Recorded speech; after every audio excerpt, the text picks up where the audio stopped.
जब आप किसी लोक सेवा आयोग यानी पीसीएस से संबंधित परीक्षा की तैयारी करते हैं, प्रतियोगी परीक्षा की तैयारी करते हैं, तो आपकी एक प्रमुख चुनौती ये होती है कि करंट अफेयर्स के सेक्शन को किस प्रकार से तैयार किया जाए। इसी को ध्यान में रखते हुए हम हर सप्ताह आपके सामने एक प्रोग्राम लेकर के आते हैं जिसका नाम है स्पेशल करंट अपडेट। इस प्रोग्राम में हम पिछले एक सप्ताह की सभी महत्वपूर्ण खबरों पर प्रश्नों के माध्यम से आपके साथ चर्चा करते हैं ताकि आपका करंट अफेयर्स का सेक्शन पूरी तरह से तैयार हो जाए। तो चलिए आज के प्रोग्राम की शुरुआत करते हैं और आज के पहले प्रश्न को देखते हैं। आज का पहला प्रश्न है, हाल ही में पराग जैन किस एजेंसी के नए प्रमुख के रूप में नियुक्त किए गए हैं? चार ऑप्शन है आपके सामने। पहला ऑप्शन है इंटेलिजेंस ब्यूरो यानी आईबी। दूसरा ऑप्शन है सेंट्रल ब्यूरो ऑफ इन्वेस्टिगेशन यानी सीबीआई। तीसरा ऑप्शन है रिसर्च एंड एनालिसिस विंग यानी तो RAW।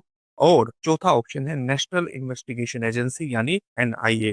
क्या होगा इसका सही उत्तर? जब तक हम इसका सही उत्तर बताएं, इसकी व्याख्या आपके सामने प्रस्तुत करें, आप वीडियो को पॉज भी कर सकते हैं और पॉज करके इसका उत्तर सोच सकते हैं ताकि अपने स्तर पर भी आपका एक मूल्यांकन लगातार होता रहे कि आप कितनी करंट अफेयर से जुड़ा हुआ है और उसी अनुरूप आप अपनी तैयारी की दिशा और रणनीति में बदलाव कर सके। इसका सही उत्तर होगा रिसर्च एंड एनालिसिस विंग। चलिए इनके बारे में थोड़ा सा जान लेते हैं। केंद्र सरकार ने हाल ही में पराग जैन को रो यानी रिसर्च एंड एनालिसिस विंग का नया प्रमुख नियुक्त किया है। ये 1989 बैच के IPS अधिकारी हैं और इनका कैडर कौन सा था? कैडर है इनका पंजाब। कब से इनकी नियुक्ति प्रभावी हुई है? 1 जुलाई 2025 से इनकी नियुक्ति प्रभावी हुई है और इनका जो कार्यकाल है वो 2 साल का होगा, 2 वर्ष का कार्यकाल है। इससे पहले रो को यानी रिसर्च एंड एनालिसिस विंग को लीड कौन कर रहा था? लीड कर रहे थे रवि सिन्हा। तो रवि सिन्हा की जगह ये लेंगे। रवि सिन्हा का कार्यकाल 30 जून 2025 को समाप्त हो गया। रो के बारे में जान लेते हैं। रो की स्थापना कब हुई थी? 1968 में हुई थी। स्थापना क्यों की गई थी? क्योंकि भारत चीन युद्ध 1962 और भारत पाकिस्तान युद्ध 1965 के बाद ये चीज महसूस की गई कि हमारे पास एक ऐसी एजेंसी होनी चाहिए जो विदेशों में रह करके खुफिया जानकारी को एकत्र कर सके, उसे डिकोड कर सके और भारत आसन खतरों के प्रति पहले से ही सचेत हो जाए। इसलिए 1968 में इस एजेंसी की स्थापना की गई थी। पूरा नाम क्या है? रिसर्च एंड एनालिसिस विंग है। भारत की मुख्य विदेशी खुफिया एजेंसी है। 1968 में इसकी स्थापना से पहले विदेशों में भी जो खुफिया एजेंसी के रूप में काम करती थी वो इंटेलिजेंस ब्यूरो करती थी। और इंटेलिजेंस ब्यूरो देश के साथ साथ बाहरी क्षेत्रों में भी खुफिया जानकारियों को एकत्र करने का प्रयास करती थी। लेकिन 1968 में इसकी स्थापना के बाद आईबी जो है वो देश के भीतर खुफिया जानकारियों को एकत्र करने का काम करती है और देश के बाहर रो काम करती है। रो का मुख्य कार्य भारत की सीमाओं के बाहर खुफिया गतिविधियों पर नजर रखना है, जानकारियों को एकत्र करना है और भारत की सुरक्षा को चाक चौबंद करने में अपनी भूमिका का निर्वहन करना है। अगला प्रश्न है, भारत का पहला तितली अभ्यारण्य किस राज्य में स्थापित किया गया है? चार ऑप्शन है आपके सामने। महाराष्ट्र, केरल, असम और कर्नाटक। क्या होगा इसका सही उत्तर? इसका सही उत्तर होगा बी ऑप्शन यानी केरल इसका सही उत्तर है। चलिए इसके बारे में भी थोड़ा सा जान लेते हैं। हाल ही में केरल ने क्या किया है? केरल ने अपने अर्लम वन्य जीव अभ्यारण्य जो कि कन्नूर में स्थित है उसका नाम बदल करके अर्लम बटरफ्लाई सेंचुरी कर दिया है, अर्लम तितली व अभ्यारण्य कर लिया है। और ये निर्णय कब लिया है? 18 जून 2025 को लिया है। और किसके द्वारा लिया गया है? केरल राज्य वन्यजीव बोर्ड द्वारा ये निर्णय लिया गया है। ये भारत का पहला ऐसा संरक्षित वन क्षेत्र होगा जो पूरी तरह से तितलियों को ही समर्पित होगा। क्षेत्रफल कितना है इसका? 55 वर्ग किलोमीटर का क्षेत्रफल है। इसमें उष्णकटिबंधीय और अर्ध सदाबहार वनों की उपस्थिति आप देख सकते हैं। यहाँ पर 266 से अधिक तितली प्रजातियां पाई जाती हैं जो केरल की कुल तितली प्रजातियों के 80% से अधिक का प्रतिनिधित्व करती है, उसका रिप्रेजेंटेशन करती है। कई प्रजातियां विशेष रूप से इसी क्षेत्र में पाई जाती हैं जबकि कुछ ऐसी संकटग्रस्त प्रजातियां भी हैं, एंडेंजर्ड प्रजातियां हैं तितलियों की जो यहाँ पर पाई जाती हैं। अक्टूबर से फरवरी के बीच तितलियों का प्रवास काल होता है और ये समय कॉमन अल्बाट्रोस तितली का विशेष मौसम माना जाता है जब सैकड़ों तितलियां हवा में उड़ती हैं और पूरे क्षेत्र को रंग बिरंगा कर देती है। अगला प्रश्न है, हाल ही में जलवायु परिवर्तन की निगरानी के लिए गोसट GW सैटेलाइट किस देश द्वारा लॉन्च की गई है? चार ऑप्शन है आपके सामने। भारत, अमेरिका यानी संयुक्त राज्य अमेरिका, फ्रांस और जापान। सही उत्तर होगा इसका जापान। चलिए इसके बारे में भी थोड़ा सा जान लेते हैं। गोसेट GW क्या है? जापान ने 29 जून 2025 को अपने मुख्य रॉकेट रॉकेट का नाम क्या है? H2A, उसकी 50वीं और अंतिम उड़ान सफलतापूर्वक पूरी की है। ये उड़ान कहाँ से की गई है? ये जो पूरा रॉकेट लॉन्च किया गया है, ये तनेगा शिमा स्पेस सेंटर, जो कि दक्षिण पश्चिम जापान में स्थित है, वहां से इसको लॉन्च किया गया है। ये रॉकेट मित्सुबिशी हैवी इंडस्ट्रीज और जापान एरोस्पेस एक्सप्लोरेशन एजेंसी, जिसको आप जैक्सा के नाम से जानते हैं, उसके द्वारा विकसित किया गया है। किसके द्वारा विकसित किया गया है? मित्सुबिशी हैवी इंडस्ट्रीज के साथ साथ जापान एरोस्पेस एक्सप्लोरेशन एजेंसी यानी जैक्सा के द्वारा इसको विकसित किया गया है। गोसेट GW सैटेलाइट और उसके महत्व के बारे में अगर हम बात करें तो ये किस प्रकार का काम करेगी? गोसेट की फुल फॉर्म क्या है? गोसेट की फुल फॉर्म है global observing satellite for greenhouse gases and water cycle, यानी global observing satellite for greenhouse gases, ये गोसेट की फुल फॉर्म है। और इसके अलावा ये ग्रीन हाउस गैसेस के ऑब्जर्वेशन के साथ साथ, उनके पर्यवेक्षण के साथ साथ एक और काम करेगी, ये जलीय चक्र के बारे में भी कुछ महत्वपूर्ण डेटा को जुटाने का प्रयास करेगी। और सैटेलाइट को एस टू ए रॉकेट के माध्यम से कक्षा में केवल 16 मिनट के भीतर ही स्थापित कर दिया गया है। ये जो पूरा मिशन है, ये ग्रीन हाउस गैसों जैसे कार्बन और मीथेन के साथ साथ जल चक्र की निगरानी के लिए शुरू किया गया है। गोसेट श्रृंखला का ये तीसरा उपग्रह है और जलवायु परिवर्तन को मापने में विशेष रूप से मदद करेगा। चलिए आगे बढ़ते हैं और अगले प्रश्न पर आगे बढ़ने से पहले थोड़ी सी और व्याख्या इसके बारे में देख लेते हैं। ये उपग्रह 1 वर्ष के भीतर किस प्रकार की जानकारी प्रदान करेगा? ये समुद्र की सतह के तापमान के साथ साथ वर्षा और अन्य जलवायु संबंधी आंकड़ों को उच्च रेजोल्यूशन के साथ बहुत ही साफ सफाई के साथ वैश्विक उपयोगकर्ताओं को उपलब्ध कराएगा, जिसमें अमेरिका की महत्वपूर्ण संस्था NOAA यानी national oceanic and atmospheric administration भी शामिल है। अमेरिका को भी आंकड़े उपलब्ध कराएगा। ये जो पूरा डेटा है, ये जलवायु परिवर्तन से निपटने, वैज्ञानिक शोध करने और नीति निर्धारण करने के लिए विशेष रूप से उपयोग किया जाएगा। गोसेट GW जो मिशन है, वो जापान की जलवायु परिवर्तन से निपटने की एक वैश्विक प्रतिबद्धता को भी ठीक तरीके से अभिव्यक्त करता है।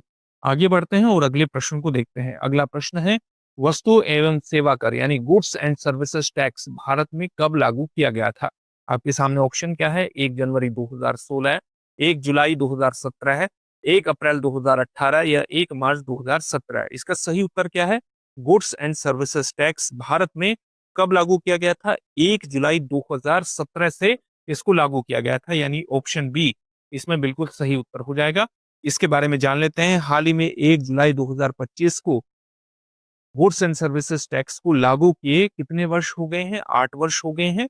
और 8 वर्ष होने पर इसके बारे में कुछ बेसिक जानकारी हासिल करना सही रहेगा।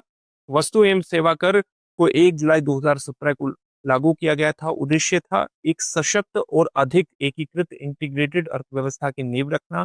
GST के तहत देश भर में एक समान कर व्यवस्था को, जहां तक बात अप्रत्यक्ष कर की है, उसको लागू करने की कोशिश की गई और एक राष्ट्र एक कर के नारे के साथ इसको आगे बढ़ाया गया।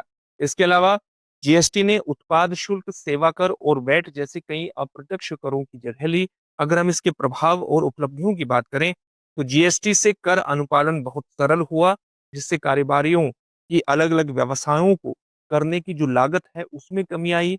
माल की आवाजाही बिना किसी रुकावट के संभव हुई। एक राज्य से दूसरे राज्य में प्रवेश करना ज्यादा आसान होता चला गया और पिछले 5 वर्षों में GST संग्रह में भी दोगुनी वृद्धि देखी गई है। जैसे अगर हम फाइनेंशियल ईयर वित्तीय वर्ष 2020-21 की बात करें तो GST संग्रह कितना था? 11.37 लाख करोड़ था। और जो वित्तीय वर्ष 2024-25 में बढ़कर के कितना हो गया है? 22.08 लाख करोड़ हो गया है। GST की कर संरचना के बारे में बात करें तो मुख्यतः GST में आप 4 स्लैब देखेंगे, लेकिन 0% को भी, कुछ ऐसी वस्तुएं हैं जिन पर 0% यानी किसी भी प्रकार का GST नहीं लगता है, तो उसको भी कई बार एक स्लैब मान लिया जाता है। वैसे 4 स्लैब हैं, यानी बहुत सी ऐसी वस्तुएं हैं जिन पर 5% GST लगता है, बहुत सी ऐसी है जिन पर 12% लगता है, कई ऐसी हैं जिन पर 18% लगता है, और जो लग्जरी वस्तु हैं उन पर 28% का GST लगाया जाता है। इसके अतिरिक्त 3 विशेष दरें भी हैं, जैसे 3% का जो टैक्स है, जीएसटी है, वो सोना, चांदी, हीरा और आभूषण पर लगाया जाता है। कटे और पॉलिश किए गए हीरो पर 1.5% का जीएसटी लगता है और कच्चे हीरो पर 0.25% का जीएसटी लगता है। तो ये कुछ विशेष दरें भी निर्धारित की गई है अलग अलग वस्तुओं के लिए। आगे बढ़ते हैं और अगले प्रश्न को देखते हैं। अगला प्रश्न है, राष्ट्रीय खेल नीति 2025 किस पुरानी नीति को प्रतिस्थापित करती है? आपके सामने ऑप्शन है, राष्ट्रीय खेल नीति 1995, राष्ट्रीय खेल नीति 2000, राष्ट्रीय खेल नीति 2001 या राष्ट्रीय खेल नीति 2011। सही उत्तर क्या होगा? सही उत्तर होगा राष्ट्रीय खेल नीति 2001 यानी ऑप्शन सी इसमें सही हो जाएगा। हाल ही में केंद्रीय मंत्रिमंडल ने 1 जुलाई 2025 को राष्ट्रीय खेल नीति 2025 को मंजूरी प्रदान कर दी है और ये नीति वर्ष 2001 की राष्ट्रीय खेल नीति को प्रतिस्थापित करेगी, उसकी जगह लेगी। इसका उद्देश्य क्या है? इसका उद्देश्य है भारत में पूरे खेल परिदृश्य को एक नया आकार प्रदान करना, एक नया फ्लेवर प्रदान करना, ताकि खेल के माध्यम से नागरिकों के सशक्तिकरण को आगे बढ़ाया जा सके, भारत विश्व में महत्वपूर्ण खेल शक्ति बनकर के उभरे। और ये पूरा जो दृष्टिकोण इसमें डेवलप किया गया है राष्ट्रीय खेल नीति में, ये बेहद दूरदर्शी और एक रणनीतिक रोड मैप तैयार करता है, ताकि शिक्षा के साथ साथ खेल को भी एक सशक्तिकरण के माध्यम के रूप में डेवलप किया जा सके, विकसित किया जा सके। इस नीति के तहत भारत को 2036 तक ओलंपिक खेलों की मेजबानी के लिए एक मजबूत दावेदार बनाने का भी प्रयास किया जाएगा। नीति से देश को अंतर्राष्ट्रीय खेलों में उत्कृष्टता प्राप्त करने में भी निश्चित रूप से मदद मिलेगी। नीति जो है वो 5 प्रमुख स्तंभों पर आधारित है। ये 5 प्रमुख स्तंभ कौन से हैं? एक स्तंभ है वैश्विक मंच पर उत्कृष्टता प्रदान करना। इस नीति के माध्यम से वैश्विक मंच पर खेल के अंतर्गत भारत को उत्कृष्ट बनना है। तो ये एक प्रमुख एक स्तंभ है राष्ट्रीय खेल नीति 2025 का। इसके अलावा खेल का इस्तेमाल आर्थिक विकास के लिए करना है, खेल का विकास सामाजिक विकास को सुनिश्चित करने के लिए करना है, यानी नागरिकों को सशक्त बनाने के लिए करना है। खेल का इस्तेमाल एक जन आंदोलन के रूप में करना है, नागरिकों को सशक्त बनाने के अंतर्गत। और साथ ही राष्ट्रीय शिक्षा नीति 2020 के साथ भी राष्ट्रीय खेल नीति 2025 के एकीकरण को सुनिश्चित किया गया है और इन्हीं 5 स्तंभों पर राष्ट्रीय खेल नीति 2025 निर्भर करती है। आगे बढ़ते हैं, अगला प्रश्न देखते हैं। नाहरगढ़ बायोलॉजिकल पार्क भारत के किस राज्य में स्थित है? ऑप्शन है आपके सामने, उत्तर प्रदेश, मध्य प्रदेश, गुजरात या राजस्थान। सही उत्तर क्या होगा? राजस्थान इसका सही उत्तर होगा। चलिए सबसे पहले देखते हैं कि चर्चा में क्यों है।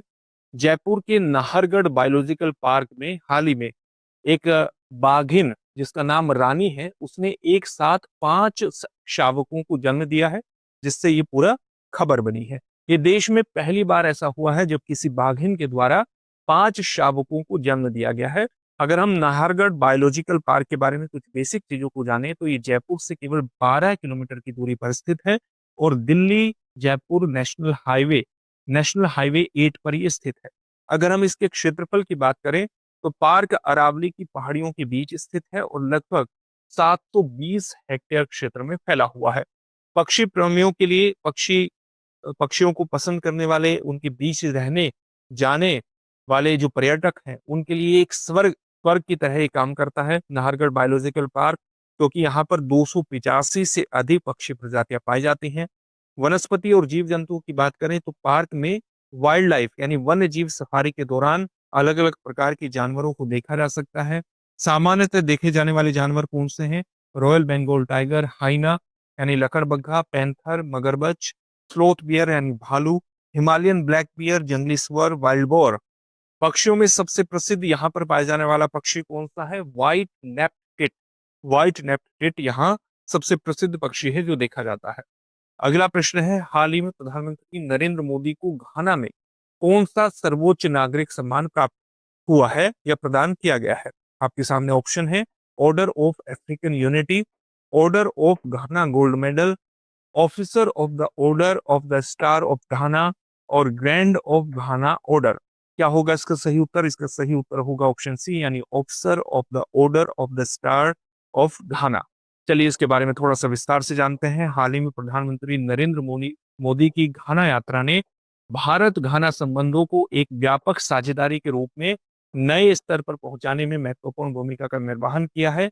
यात्रा किसी भारतीय प्रधानमंत्री की 3 दशकों में पहली राष्ट्रीय यात्रा है जिन्होंने घाना की यात्रा की है। जो घाना की राजधानी है एक्रा, वहां पर स्थित जुबिली हाउस में प्रधानमंत्री नरेंद्र मोदी और घाना के जो राष्ट्रपति हैं जॉन ड्रामानी महामा, उनके बीच उच्च स्तरीय बैठक हुई है। इसके अलावा भारत में कई प्रकार का, आप जानते हैं कि भारत ने डिजिटल पेमेंट सिस्टम में खासी प्रगति की है, और डिजिटल पेमेंट सिस्टम में यूपीआई को आप जानते हैं।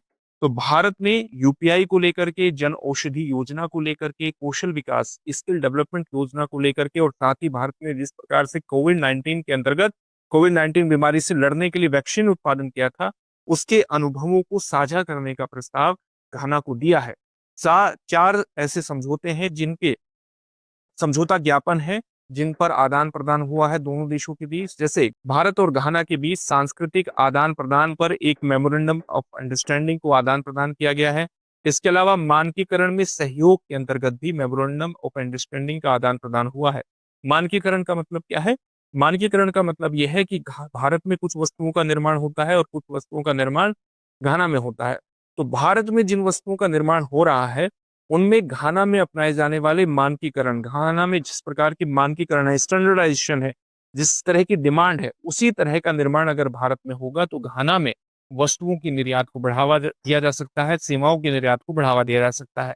इसलिए दो देशों के बीच अगर व्यापार बढ़ाना हो तो उसकी एक शर्त ये भी है कि दोनों देश एक मानकीकरण में सहयोग करें, इंडस्ट्रियलाइजेशन में एक कॉपरेशन को बढ़ा दें, ताकि निर्यात को, एक दूसरे देशों में उत्पादन के माध्यम से निर्यात को बढ़ावा दिया जा सके। तो मानकीकरण में सहयोग के अंतर्गत भी मेमोरेंडम ऑफ अंडरस्टैंडिंग का एक आदान प्रदान हुआ है।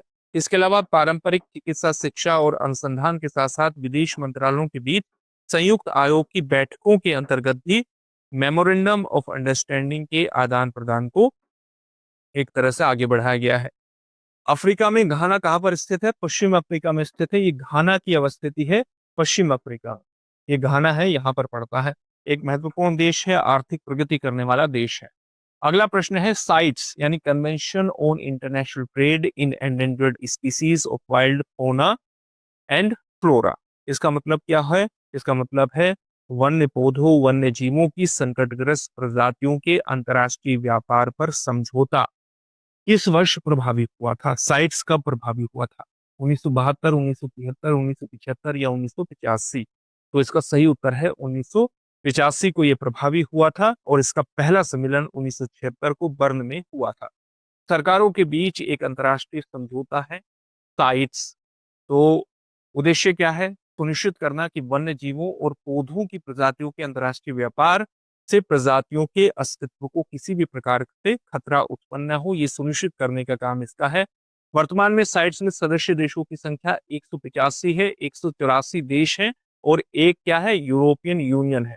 इसके सदस्य देशों की संख्या में बदलाव होता रहता है, इसलिए जब आप एग्जामिनेशन देने जाएं तो एक बार सदस्य देशों की संख्या को चेक कर लेना चाहिए, क्योंकि ये संख्या घटती बढ़ती रहती है।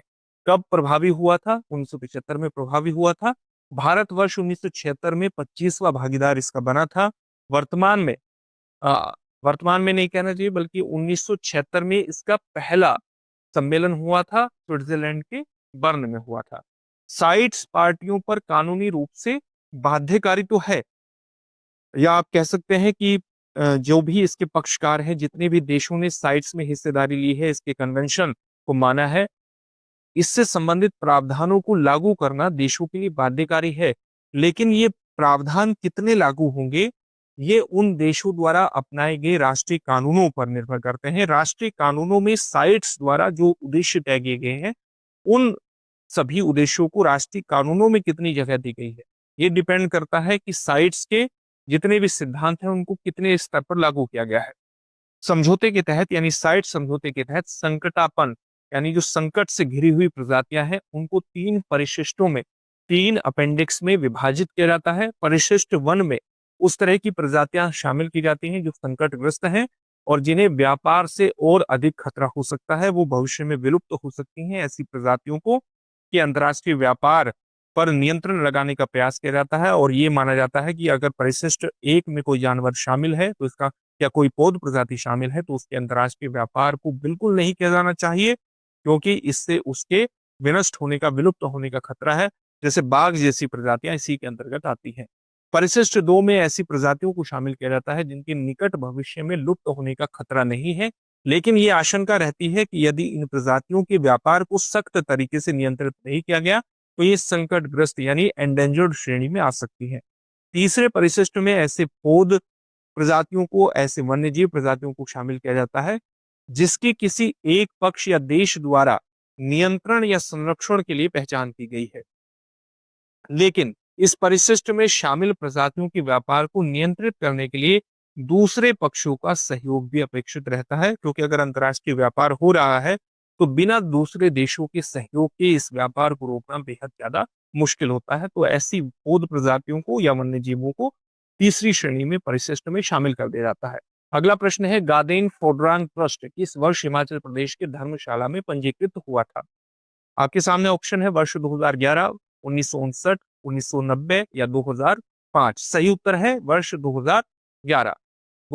गादेन या गादेन फोड्रांग ट्रस्ट जो है, ये इसका नाम मूलतः कहां से आया है? इसका नाम आया है दूसरे दलाई लामा से लेकर के दलाई लामाओं के जो आधिकारिक आवास जो लहासा के डेप्रुंग डेप्रुंग मठ में स्थित थे, वहां से मुख्यतः ये नाम आया है। गादेन फोड्रांग नाम वहीं से आया है, क्योंकि उसी को लहासा के डेप्रुंग मठ में जो आधिकारिक आवास थे दूसरे दलाई लामा से लेकर के जो आगे आने वाले दलाई लामा थे, उसको हम गादेन फोड्रांग के नाम से जाना जाता था। 2011 में इसी नाम से एक लाभकारी संस्था, गैर लाभकारी संस्था एनजीओ बनाया गया, जो कि हिमाचल प्रदेश के धर्मशाला में पंजीकृत की गई। और जहां पर दलाई लामा कहाँ रहते हैं वर्तमान में? 1959 से वो तिब्बत से आ गए थे, तो वो धर्मशाला में ही मुख्यतः रहते हैं। इस ट्रस्ट के सदस्यों में दलाई लामा है, वरिष्ठ सन्यासी सामधोंग रिनपोचे हैं और दलाई लामा के धर्मशाला कार्यालय के कुछ करीबी सहयोगी इसके सदस्य हैं। दलाई लामा इस ट्रस्ट के प्रमुख हैं, जबकि सामधोंग रिनपोचे वैकल्पिक अध्यक्ष के रूप में दूसरे वरिष्ठ सदस्यों के साथ के रूप में दूसरे वरिष्ठ सदस्य हैं और ट्रस्ट के सभी सदस्य भारत में ही रहते हैं। दलाई लामा आप जानते हैं कि 1959 में तिब्बत से भारत आए थे और वर्तमान में तिब्बत क्या है? चीन का हिस्सा है, चीन का ऑटोनोमस क्षेत्र है। दलाई लामा ने तिब्बत को लेकर के मध्यम मार्गी नीति अपनाई है, जो पूर्ण स्वतंत्रता की तिब्बत के लिए मांग नहीं करती है, बल्कि तिब्बती संस्कृति, तिब्बती धर्म और तिब्बत की पहचान की रक्षा के लिए स्वायत्तता की, ऑटोनोमस स्टेटस की डिमांड करती है। कहने को चीन ने तिब्बत को ऑटोनोमस स्टेटस, स्वायत्तता दी हुई है, लेकिन व्यवहार में उसका कितना प्रयोग होता है, ये एक तरह से एक बहस का मुद्दा है। गादेन फोड्रांग ट्रस्ट दलाई लामा से जुड़ी 3 संस्थाओं में से एक है और इसका प्रमुख उद्देश्य है दलाई लामा के अगले पुनर्जन्म यानी पुनर्जन्म की पहचान को चिन्हित करना, जो अगले दलाई लामा होंगे। और यहीं पर चीन की आपत्ति है, क्योंकि चीन को यह लगता है क्योंकि तिब्बत उसके अधिकार क्षेत्र में है, इसलिए अगले दलाई लामा को चुनने का अधिकार भी उसी की कुछ अप्रत्यक्ष संस्थाओं को होना चाहिए, न कि यहाँ पर स्थित दलाई लामा से जुड़ी हुई किसी संस्था को होना चाहिए। तो इसलिए ये पूरा टॉपिक चर्चा में आया है, क्योंकि हाल ही में दलाई लामा ने कहा है कि उनके पुनर्जन्म की पहचान करने का जो दायित्व है वो इसी गादेन फोड्रांग ट्रस्ट पर है। ये ट्रस्ट दलाई लामा की कार्यालय से संचालित होता है और इसका प्रबंधन सामधोंग रिनपोचे द्वारा किया जाता है। अब आपके लिए एक अभ्यास प्रश्न है जिसका उत्तर आपको कमेंट बॉक्स में कमेंट करके देना है। और अभ्यास प्रश्न है, हाल ही में तालिबान सरकार को आधिकारिक मान्यता देने वाला पहला देश कौन बना है? आपके सामने ऑप्शन है संयुक्त राज्य अमेरिका, फ्रांस, रूस या भारत। इस प्रश्न का उत्तर आप हमें कमेंट बॉक्स में कमेंट करके जरूर दीजिए। फिर से एक नई सेशन में आपसे मुलाकात होगी। धन्यवाद। डियर व्यूअर्स, अपने एग्जाम की तैयारी को और बेहतर करने के लिए हमारे चैनल को लाइक, शेयर और सब्सक्राइब करना न भूलें।